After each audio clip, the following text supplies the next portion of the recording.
سمین، اس امر میں کسی شک کی گنجائش نہیں کہ میاں نواز شریف ایک ایسا سیاسی پودا ہے جس کی آپ بیاری فوجی جرنیلز نے کی اور اسے ایک تناور درخت بنوایا۔ عام طور پر اس ضمن میں صرف جنرل جیلانی اور جنرل ضیاء الحق کا نام لیا جاتا ہے۔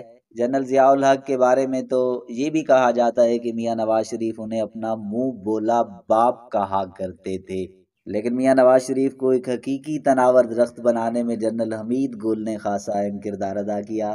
یہ اس زمانے کی بات ہے جب جنرل حمید گل ISI کے سربراہ تھے اور طے یہ بات ہوئی تھی کہ ایک اور جنم پانے والی مسلم لیگ کا کنٹرول کسے دیا جائے گا، غلام مصطفیٰ جتوئی مرحوم کو یا میاں نواز شریف کو۔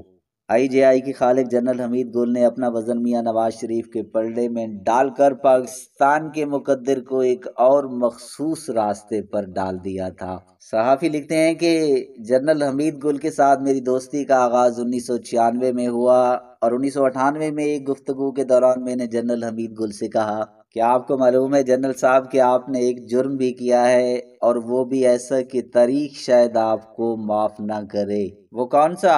جنرل صاحب بولے، آپ نے اس عافیت کو جنم دیا ہے جسے نون کہتے ہیں اور جس کی گود میں آپ نے قائد اعظم کی میراث یعنی مسلم لیگ ڈال دی ہے۔ آپ نے ایسا کیوں کیا؟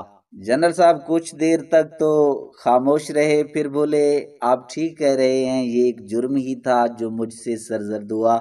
ہم دیانتداری سے بے نظیر بھٹو کو ایک سیکیورٹی رسک سمجھتے تھے، بعد میں مجھے اپنی اس سوچ کو تبدیل کرنا پڑا، لیکن تب ہمیں ایک ایسے شخص کی تلاش تھی جو بے نظیر بھٹو کا راستہ روکنے کی صلاحیت رکھتا ہو۔